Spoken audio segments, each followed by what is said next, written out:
अजित दादा यांचा मी नाम कुठे पुस्तकमध्ये घेतला नाही, पण ते गार्डियन मिनिस्टर होते आणि त्यांचा असं म्हणणं होता की हा सर्व प्रोसेस संपलेला आहे, तुम्ही हँडओव्हर करा. एक पुस्तक लिहिलं आणि त्या पुस्तकाच्या बद्दल सातत्याने काही ना काही बातम्या यायला लागल्या आणि पार त्याच्यात अजित पवार आता अडचणीत, अजित पवारांची आता चौकशी करा, अजित पवारांनी असं केलं, अजित पवारांनी तसं केलं. मी काही केलं नाही. अजित दादा यांचा मी नाम कुठे पुस्तकमध्ये घेतला नाही, पण ते गार्डियन मिनिस्टर होते आणि त्यांचा असं म्हणणं होता की हा सर्व प्रोसेस संपलेला आहे, तुम्ही हँडओव्हर करा. मला असं वाटलं की माझे अगोदरचे कमिशनर त्यांनी जर मीटिंग्स अटेंड केलेली आहेत, ह्या प्रोसेसमध्ये जर ते इन्वॉल्ड होते तर का देऊन गेले नाही, त्यांनी का हँडओव्हर केलं नाही, मलाच असं का सांगण्यात येतं. तुम्ही त्याच्यामध्ये नाव दिलेलं नाहीये अजित पवार का कोण आहे, तुम्ही फक्त दादा म्हणलात, परंतु ते अजित पवारच आहेत का आणि जे काही संदर्भ आहे तो अजित पवार यांचा संदर्भ. हो, मी डिस्ट्रिक्ट मिनिस्टर सुद्धा म्हटलंय ना. आणि नंतर आपल्यामधून किती लोक पुण्यातले आहेत, म्हणजे पुण्यामध्ये हा सुद्धा चर्चा झाली होती ना की ह्या कमिशनरचं काहीतरी करावं लागेल, तर त्याची एक बाईट सुद्धा आली होती. हो, पाठवा ना, त्यांची इच्छा. पण ते आरोप फेटाळत आहेत पूर्णपणे. सुनील तटकरे देखील म्हणतात तुमच्या आरोपांमध्ये कुठलंही तथ्य नाही. त्यांनी असं झालंय की कोणी पुस्तक वाचलंच नाही ना, पुस्तक वाचता अशी हेडलाईन देण्यात आली की पुणे पोलीसची जागाला अजित दादाने निलाव केलं. तो तसं झालंच नाही. बंड साहेबाने, डिव्हिजनल कमिशनरने क्लिअरली जबाबदारी घेतली आहे की त्यांनी ऑप्शन केलं. पण बंड साहेब देखील म्हणतात अजितदादांचा यात काही संबंध नव्हता. पण ते स्वतः कबूल करतात की त्यांनी मला बोलवलं होता. जेव्हा मी हँडओव्हर करायला, जागा हस्तांतर करायला जेव्हा नकारला, त्यावेळी मला ह्यांनी बोलवलं होतं. तुम्ही वाचा ना आजचे पेपर सर. 13 महिन्यानंतर जे झालेलं आहे त्या ठिकाणी परत एक नवीन मुख्यालय बनलं, त्याच्यानंतर जे झाले त्या दृष्टीने तुम्हाला तो निर्णय योग्य वाटतो आज जे झालं ते. हो, आणि मला कालपासून मोठ्या प्रमाणावर पोलिसांचे फोन येत राहिलेले आहेत की तुमच्यामुळे आमची जागा वाचली. आणि अजून फार उदाहरण आहेत. एक उदाहरण मला आपले हायकोर्टचे रिटायर्ड जज जस्टिस BH माल्लापल्ले यांनी मला पाठवलं आहे, ते मी आपल्याला सांगते. ते काय म्हटलेत की असं एक प्रकरण औरंगाबादला सुद्धा झालं होतं. औरंगाबादची जागा गारखेडा नावाची जागा होती आणि ते म्हटलं आहे ती कोणीतरी प्रायव्हेट पार्टीना देण्यात आली होती. 50 एकर होती आणि 2 शासकीय अधिकारी, V रमणी साहेब त्यावेळी तिथले डिव्हिजनल कमिशनर होते आणि राधा मॅडम कलेक्टर होत्या, त्यांनी सुद्धा नकारलं होतं. आणि मग ते हायकोर्टात गेले आणि सुप्रीम कोर्टात गेले आणि त्यांनी ती जागा परत मिळवली. तर हा एकमेव उदाहरण नाही आहे. आपल्याला सर्वांना माहीत आहे की शासकीय जागेवर बिल्डरची नजर असतेच. त्याला वाचवणं आणि त्याला पब्लिक इंटरेस्टसाठी वापरणं ही आमची जबाबदारी.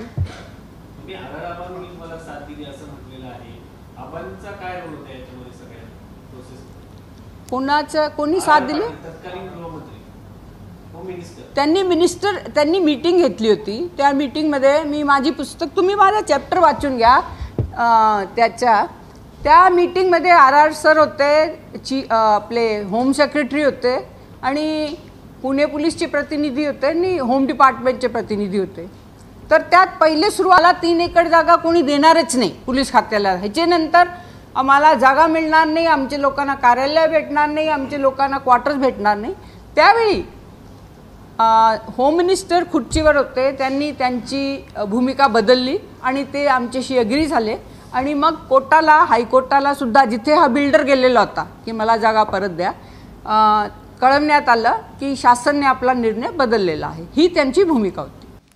एक पुस्तक लिहिलं आणि त्या पुस्तकाच्या बद्दल सातत्याने काही ना काही बातम्या यायला लागल्या आणि पार त्याच्यात अजित पवार आता अडचणीत, अजित पवारांची आता चौकशी करा, अजित पवारांनी असं केलं, अजित पवारांनी तसं केलं. मी काही केलं नाही.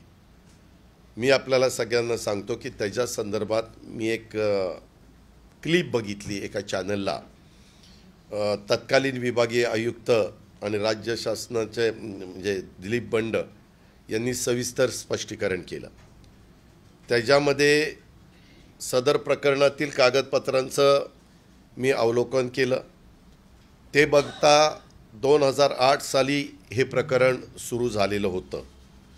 पत्रकार मित्रांनो, 2008 साली हे प्रकरण ज्यावेळेस सुरू झालं त्यावेळेस आता काही जण हयात पण नाही आहेत, परंतु 2008ला महाराष्ट्र शासनाच्या गृह विभागाने 21 फेब्रुवारीला एक GR काढला आणि त्याच्यामध्ये अशी प्रस्तावना लिहिली, पुणे शहर या परिसरातील वाढते औद्योगिकरण व त्यासाठी लागणारे पोलीस कार्यालय व निवासस्थानाची गरज भागवणी यासाठी पोलीस विभागाकडे उपलब्ध असलेल्या जागेचा कशा प्रकारे उपयोग करता येईल याचा विचार करून त्या अनुषंगाने प्रस्ताव तयार करण्यासाठी संबंधितांची समिती गठीत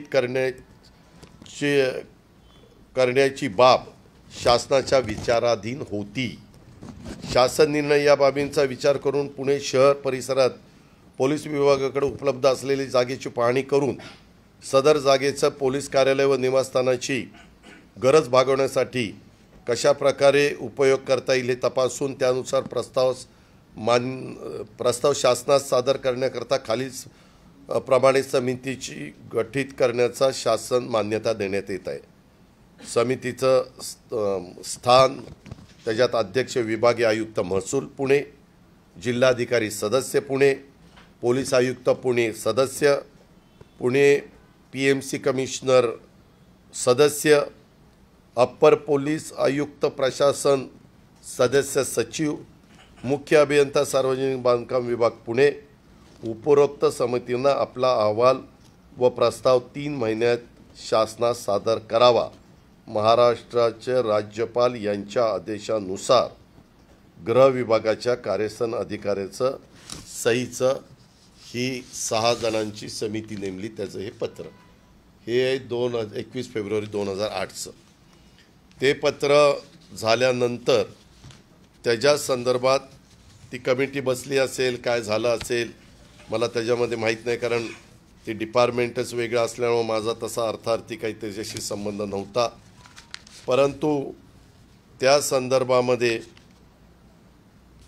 पुढे हे पत्र होतं 21 फेब्रुवारीला आणि त्यांना ते द्यायला सांगितलेलं होतं.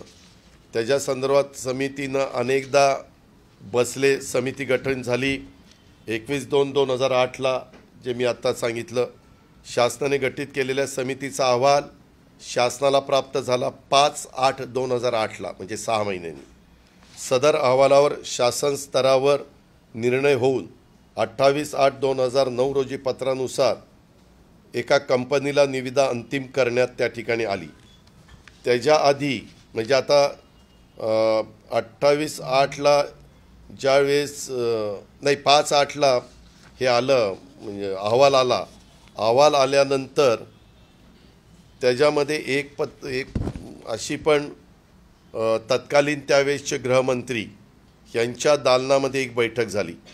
त्या बैठकीत पुणे शहर परिसरात पोलीस विभागाचे कार्यालय निवासस्थानाची गरज भागावी यासाठी पोलीस यंत्रणेकडे असलेल्या जागेचा उपयोग करण्यासाठी प्रस्ताव तयार करण्याबाबत माननीय मंत्री गृह यांच्या उपस्थितीत त्यांच्या मंत्रालयीन दालनात 16/1/2009 रोजी झालेल्या बैठकीचे इतिवृत्त. बैठकीस खालील अधिकारी आज उपस्थित होते. स्वतः गृहमंत्री, नंतर श्रीमती चितकला झुकसी, अप्पर मुख्य सचिव गृह, नितीन करीर, त्यावेळेसच्या मुख्यमंत्र्यांचे सचिव, AN रॉय, पोलीस महासंचालक महाराष्ट्र शासन त्यावेळेसचे, उपसचिव गृह विभाग ध कांबळे. आणि मग वेगवेगळी त्यांनी चर्चा त्याच्यामध्ये केली आणि चर्चा केल्यावर त्याच्यातनं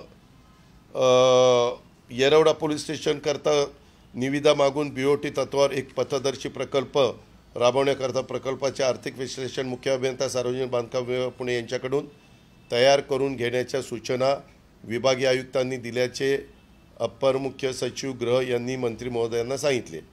याबाबत सर्वकष चर्चा करून सहमतीनं माननीय मंत्री गृह यांनी असा निर्णय घेतला की येरवडा पोलीस स्टेशन परिसराचा विकास BOT तत्वावर करण्याचा यापूर्वी शासनाने घेतलेला निर्णय सहमत राहून त्यानुसार सदर प्रकल्प पूर्ण करण्याबाबत आवश्यक ती कारवाई करावी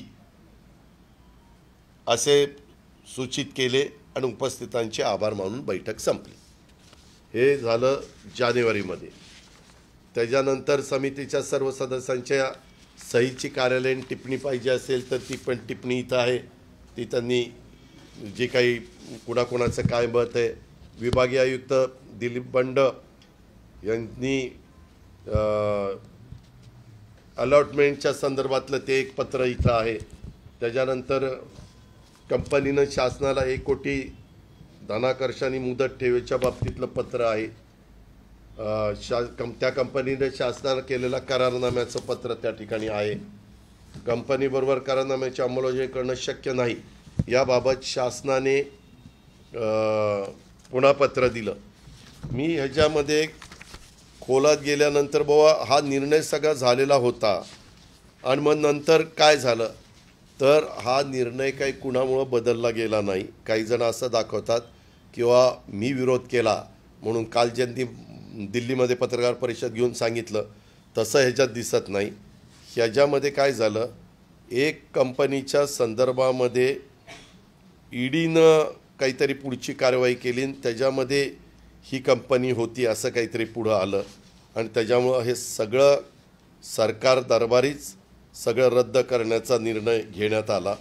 आणि आज देखील ती जागा गव्हर्मेंट ऑफ महाराष्ट्राच्या ताब्यामध्ये, पोलीस खात्याच्याच ताब्यामध्ये. पत्रकार मित्रांनो, मला तुम्हाला दुसरं एक सांगायचं आहे. आपल्या इथं 36 जिल्हे, 36 जिल्ह्यामध्ये 36 पालकमंत्री असतात. पालकमंत्री आपापल्या पद्धतीनं आढावा घेत असतात, परंतु ज्या त्या खात्याच्या बद्दलच्या जागेचा निर्णय घेत असताना एक तर निर्णय घेण्याचा अधिकार कॅबिनेटला असतो, कॅबिनेट सर्वोच्च असते. दुसरा अधिकार रेव्हेन्यूला असतो. कुठलीही जागा असली तर ती जागा त्या डिपार्टमेंटला डायरेक्ट देता येत नाही, ती रेव्हेन्यूकडं, महसूलकडं वर्ग करावी लागते आणि मग महसूल ती कुणाला द्यायचं ते त्या ठिकाणी ठरवते. अशा प्रकारच्या आजपर्यंतच्या अनेक घटना आणि तुम्ही पण पत्रकार मित्रांनाही माहिती असेल की अशा प्रकारे कामाची पद्धत असते. त्याच्यामुळं त्यांनी काय आरोप केला की बाबा माझ्याकडनं काय झालं, मी ज्यावेळेस आढावा घेत होतो त्यावेळेस मला त्या कमिटीनं आणि त्या सगळ्यांनी सांगितलं की ह्याबद्दल सगळा निर्णय झाला, आबांनी निर्णय घेतला आहे, गृह विभागाने निर्णय घेतला आहे, परंतु त्याची अंमलबजावणी त्या ठिकाणी होत नाही.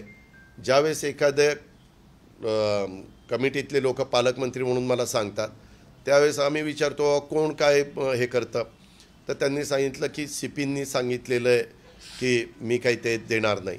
म्हणून मी त्यांना एकदा तिथं बोलवलं असेल आणि त्यांना विचारलं असेल, त्यांनी सांगितलं की मला काही द्यायचं नाही. मी म्हटलं द्यायचं नाही तर नका देऊ. मला आपण प्रयत्न केला, त्यांचं त्यांना ऐकायचं नसेल तर मला काही त्याच्यात आग्रह करण्याचं काही कारण नव्हतं. पण पत्रकार मित्रांनो, तुम्हाला दुसरं एक मी सांगतो, मी 91 साली पहिल्यांदा ह्या मंत्रालयामध्ये सुधाकर नाईकांच्या मंत्रिमंडळामध्ये राज्यमंत्री म्हणून कामाची सुरुवात केली. महाराष्ट्रातील सर्व बातम्यांचे विश्वासार्ह व्यासपीठ, सकाळच्या सर्व सोशल मीडिया प्लॅटफॉर्मला लाईक, फॉलो आणि सबस्क्राईब करा. तसंच सर्व नोटिफिकेशनसाठी बेल आयकॉन प्रेस करायला विसरू नका.